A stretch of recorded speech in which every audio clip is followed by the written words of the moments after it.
আসসালামু আলাইকুম এভরিওয়ান, সবাই কেমন আছেন? আশা করি সবাই ভালো আছেন। আলহামদুলিল্লাহ আমিও ভালো আছি।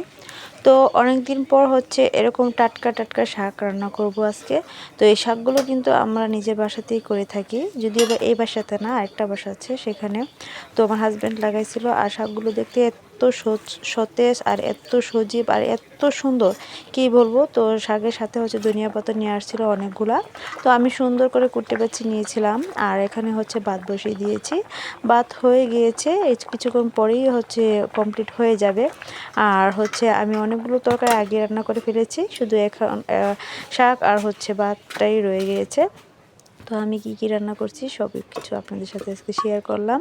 তো এখানে হচ্ছে শুটকি তরকারি রান্না করছিলাম। তো কালকে অনেকগুলো হচ্ছে সিম নিয়ে আসছিল আমার হাজবেন্ড, আর আমার কাছেও কয়েকটা ধরছিল, সব কিছু মিলে হচ্ছে রান্না করছে। আর এখানে হচ্ছে লাল শাক হচ্ছে চিংড়ি মাছ দিয়ে রান্না করছিলাম। তো এখানে ছিল হচ্ছে খিচুড়ি, তারপর হচ্ছে এখানে ছিল কিছু ডাল।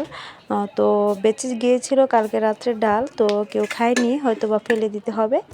তো আর এখানে হচ্ছে আমি চাপিলা মাছ দিয়ে রান্না করছিলাম মুখি কচু। তো আমার হাজবেন্ড কালকে নিয়ে আসছিল বাজার থেকে।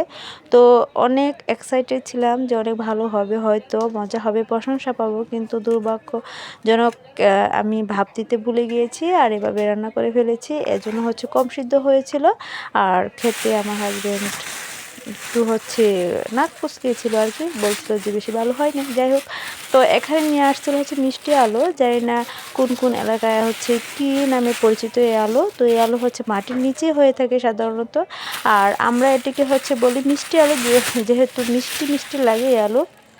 তো এটি হচ্ছে এগুলো হচ্ছে একটু মোটা মোটা ছিল। তো আগে হচ্ছে নিয়ে আসতো চিকনগুলো কিন্তু অনেক মিষ্টি হয়ে যায় না, এগুলো কেমন লাগবে। তো আমি সুন্দর করে হচ্ছে ফ্রেশ করে তারপর হচ্ছে পাতিলের মধ্যে একটু পানি দিয়ে তো বসিয়ে দিয়েছিলাম, আর হচ্ছে সামান্য একটু লবণ দিয়েছিলাম।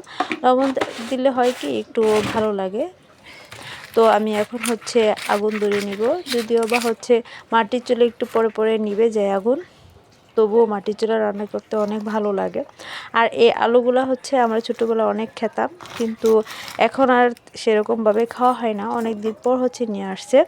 তো এই আলুগুলো মিষ্টি হলে অনেক ভালো লাগে, আর যে মিষ্টি না হয় ভালো লাগে না তেমন খেতে। তো তারপর হচ্ছে রাত্রেবেলা হচ্ছে একটু ভর্তা করব, সেজন্য হচ্ছে একটু ভর্তার আয়োজন করেছিলাম। তো ভর্তা আমরা সবসময় খাই না, মাঝে মাঝে খাই, ভালো লাগে, সবাই পছন্দ করে, সেই জন্য। আর গরম ভাতের সাথে এই মরিচ পেঁয়াজের ভর্তাটা কিন্তু অতুলনীয়। যারা খেয়েছেন তারা বুঝতে পারবেন, যারা খান নাই কখনো তারা হচ্ছে একটু ট্রাই করে দেখতে পারেন। আল্লাহ হাফেজ, সবাই ভালো থাকবেন।